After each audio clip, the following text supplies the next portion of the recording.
I'm Angelica, 26 years old.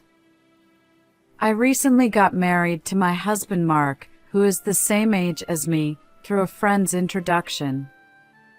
His family runs a long-established Japanese confectionery shop. My husband, who was raised with love but strictness by his father, the shop owner, and his mother, the female proprietor, diligently trains as a traditional confectionery artisan to succeed the shop as the eldest son. When we got married, my husband asked me to work at the shop as a young female proprietor. Since I had previously worked at a well-known department store after graduating from university, I had a good understanding of general etiquette and manners, and I had confidence in customer service. So I readily agreed to Mark's request. And so, I married into the long-established Japanese confectionery shop and started living in the large house next to the shop, cohabitating with my parents-in-law. My father-in-law is a quiet and dignified person who works from morning till night, and his imposing presence makes it difficult to approach him casually.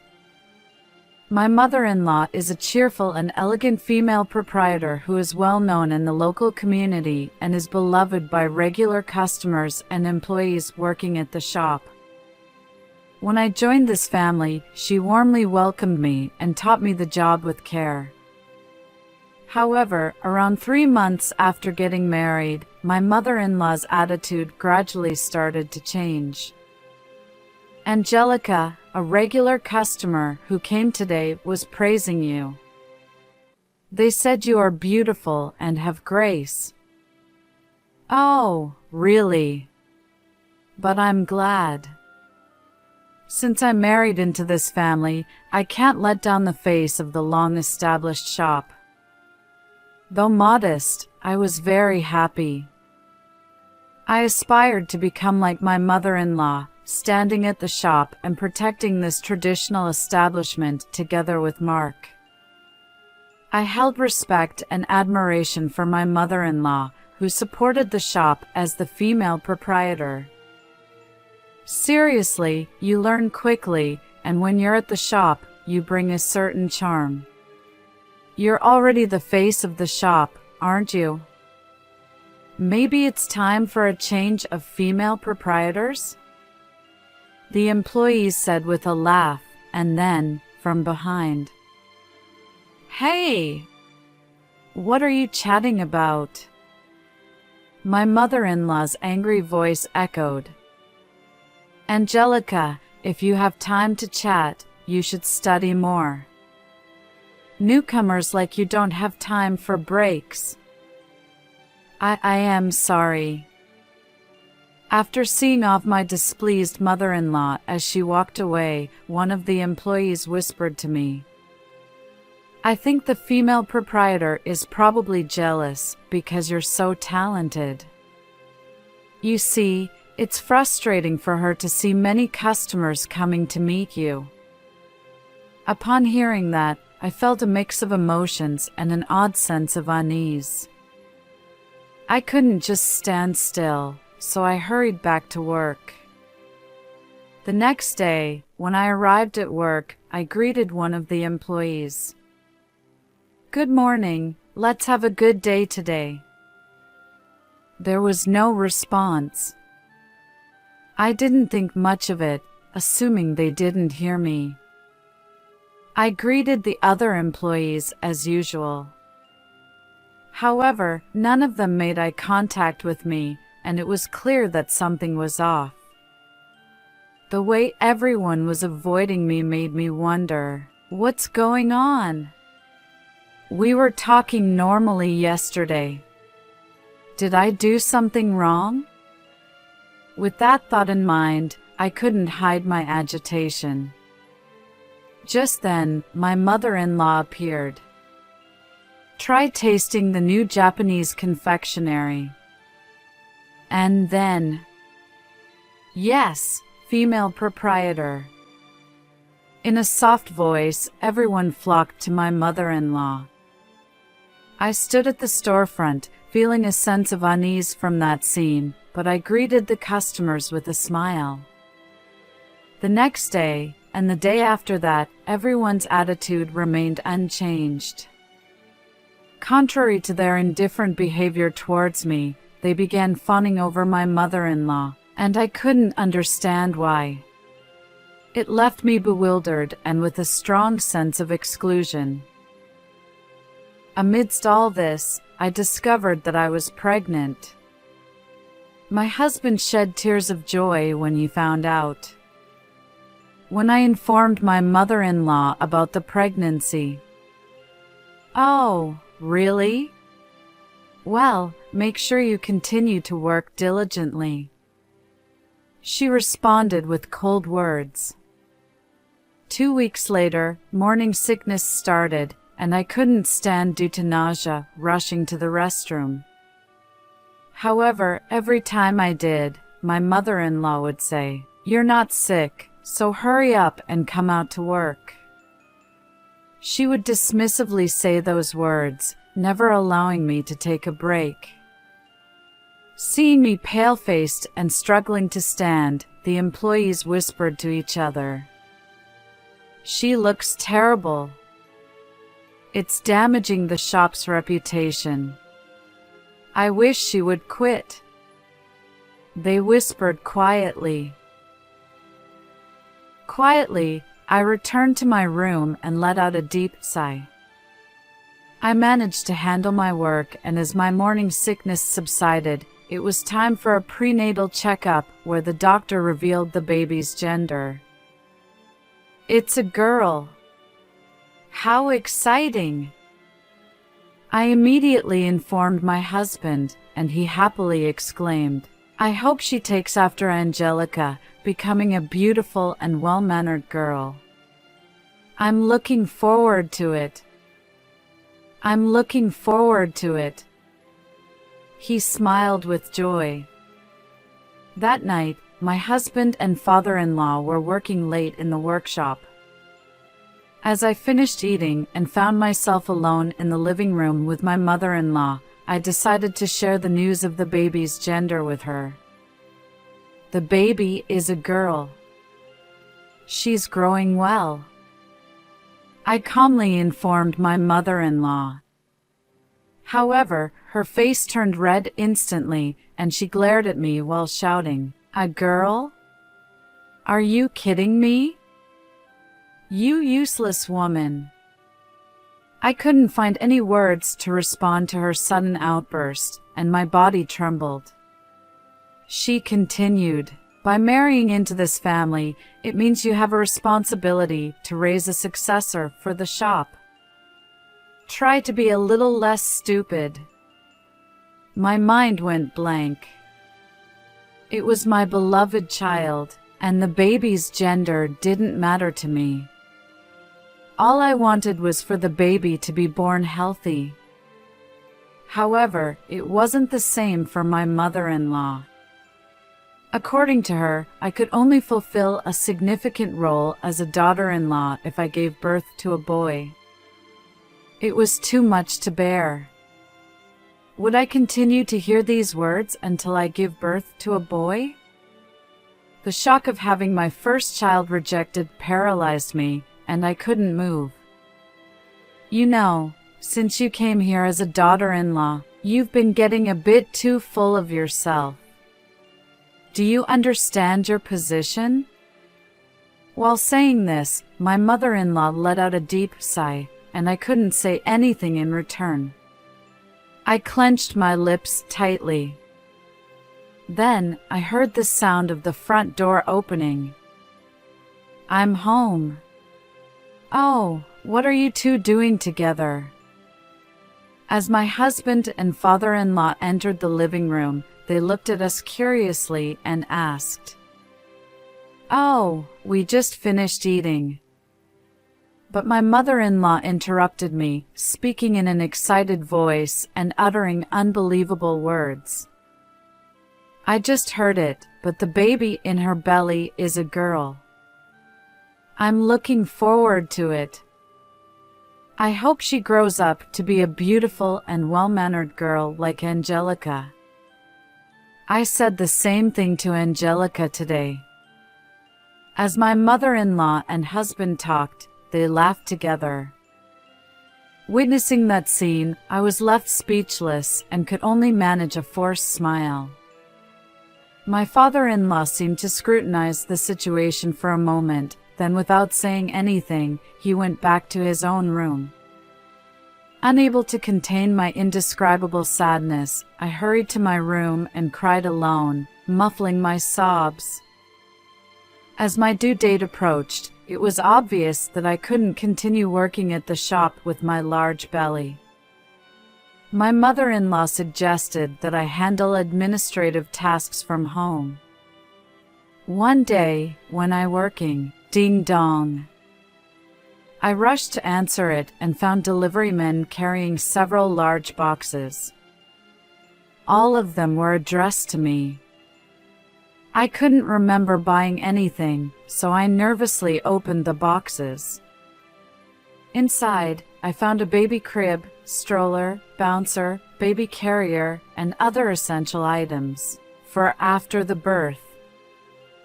I and Mark had been discussing the need to buy these things, but they hadn't had the chance to go shopping yet.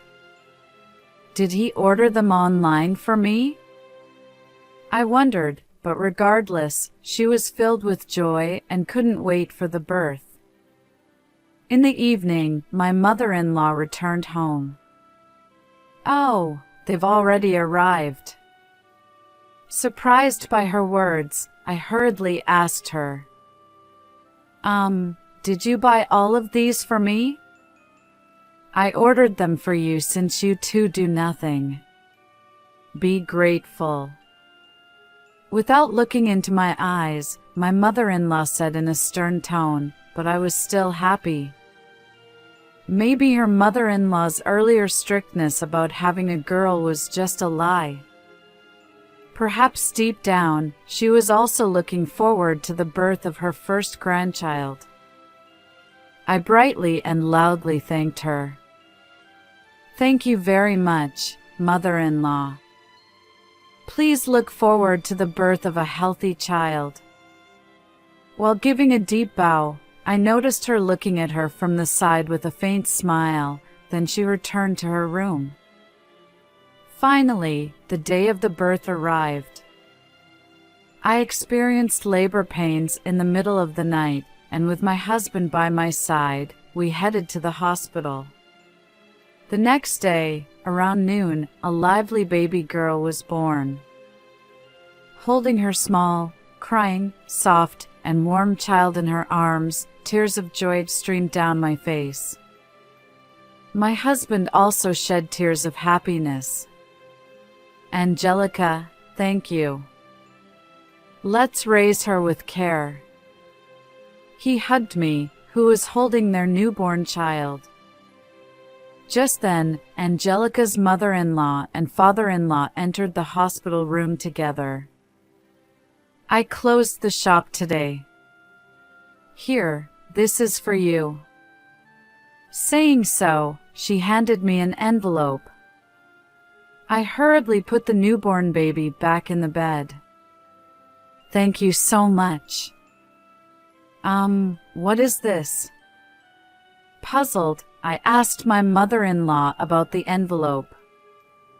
"It's a congratulatory gift for the birth." "Take it," her mother-in-law said. "Hope you have $2,000, she added. Upon hearing this, my husband looked surprised.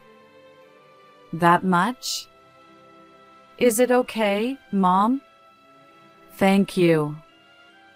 My mother-in-law laughed and nodded. However, I felt something was off about the envelope. I gently opened it, and her face turned red with anger. I crumpled the envelope tightly and threw it into the trash bin with all her strength. Upon seeing that, my husband was speechless. "What are you doing? What's wrong all of a sudden?" he said, visibly disturbed, and picked up the envelope. "What is this?" When I said that, Mark looked inside the envelope. "Ha, an invoice?" The contents of the envelope were bills for the baby crib, bouncer, and other baby items that my mother-in-law had ordered. Her mother-in-law laughed and said, without remorse, "I only said I ordered them. I never said I bought them for you. Since it's your own child, buy the necessary things yourself." With a proud expression, my mother-in-law looked at me. I had reached my limit. They had planned to buy these baby items themselves from the beginning. I didn't mind paying for them. However, my mother-in-law's attempts to provoke Mr. and the fact that she couldn't even receive a welcome for my child's birth infuriated me. My anger boiled inside. Enough is enough. As I looked down, my lips trembling, about to voice my feelings, my father-in-law intervened. "Hey, that's enough." I raised my head at his voice. There, I saw my father-in-law glaring at my mother-in-law with sharp eyes. My mother-in-law was taken aback by his words. "W what?" I was just teasing a little. We're always joking around like this, right? As my mother-in-law spoke and looked at me, her eyes were filled with both anxiety and a mix of anger and hatred. I quickly averted my gaze. "Did you think I didn't know how you always treat her? How you deceived even the employees to be on your side and bullied her throughout the entire store?" My mother-in-law remained silent, looking down with wavering eyes. I furrowed my brow and asked, "What do you mean by deceiving the employees?" My father-in-law turned towards me and began speaking with a serious expression. When I heard that the employees were bad-mouthing her behind her back after she couldn't work in her final month of pregnancy, I scolded them. Then they cried and said this: "Angelica goes home and complains that she's competent while the employees are useless. They're having trouble because she doesn't change even when the landlady warns her." Everything they told me was based on what the landlady said. I was dumbfounded. I couldn't believe it. "So that's why everyone suddenly started treating me coldly," I said with a trembling voice, glaring at my mother-in-law, who was looking down. "Of course, I know that you would never say such things. Because..." My father-in-law looked at me with gentle eyes. "You care about the store more than anyone else. You care about the employees and the customers, and you provide them with loving service. The fact that so many customers come to the store is proof of that. On the other hand..." Father-in-law glared at my mother-in-law again, and she flinched and shrunk. "On the other hand, you bullying your hardworking wife, spreading false information to the employees, poisoning the atmosphere of the store. What the hell are you doing? Aren't you ashamed?" With tears in her eyes, my mother-in-law retorted, "What? I was just teaching her the strictness of being a daughter-in-law and a young landlady. I've been taught the same way. This world isn't sweet, you know. I haven't done anything wrong." Defiantly, my mother-in-law replied. I looked straight into my mother-in-law's eyes. "I understand that this world isn't easy and the hardships of becoming a landlady. But I am not a tool for producing an heir. If you're going to deny my precious child just because she's a girl, I will leave this house." With determination, I declared, and my mother-in-law smirked. How audacious!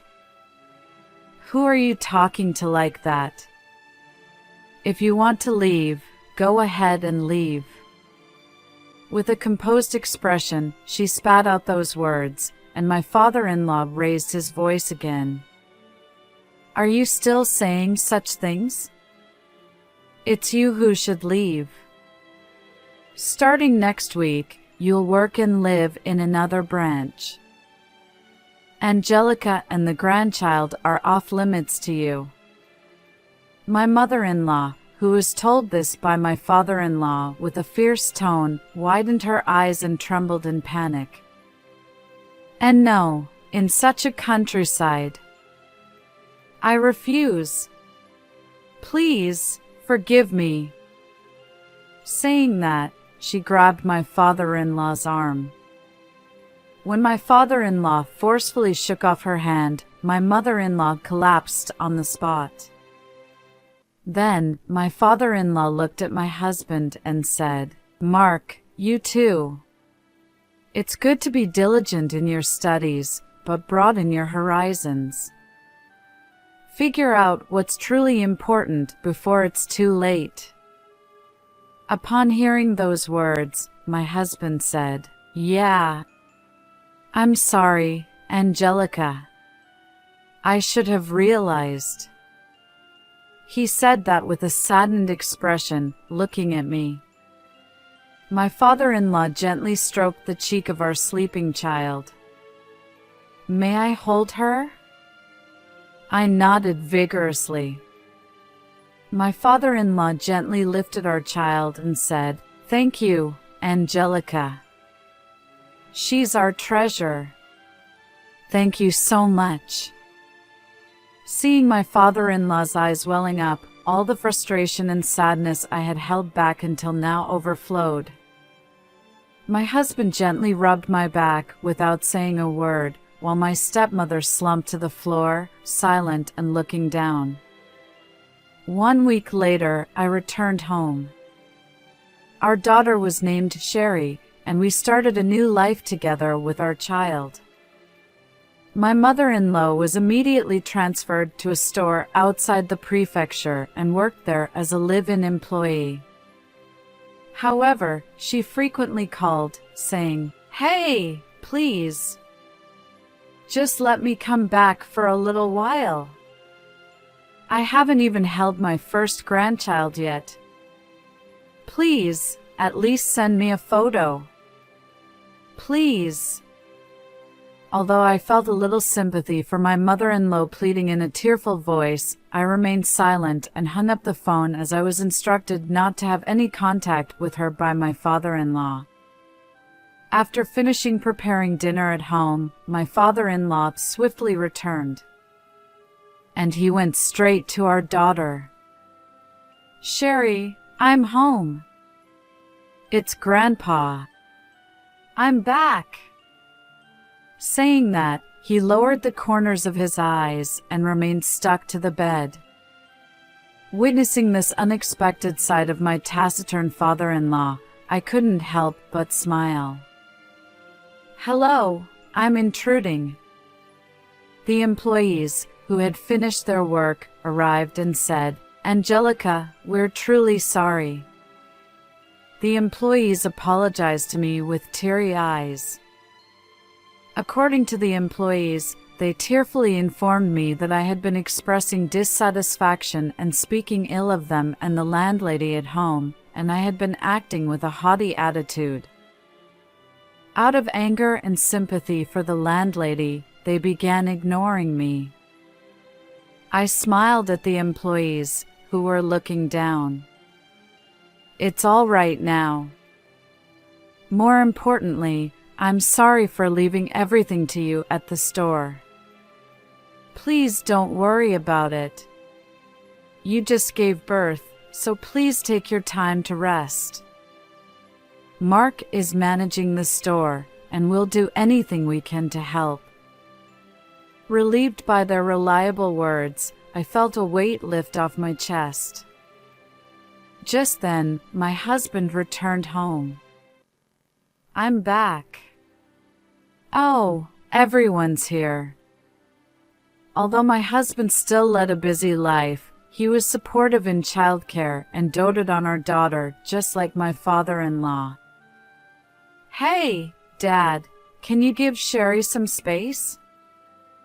I've only been able to see her sleeping face today. I want to hold Sherry too." "Me too." "Wait a moment, it's only been 10 minutes. Seeing everyone flocking around our daughter, my heart was at ease, and a smile involuntarily formed on my face. I made up my mind to protect my precious family, companions, and the store firmly from now on. With that determination in my heart, I slowly approached everyone and gently smiled while looking at my daughter's face.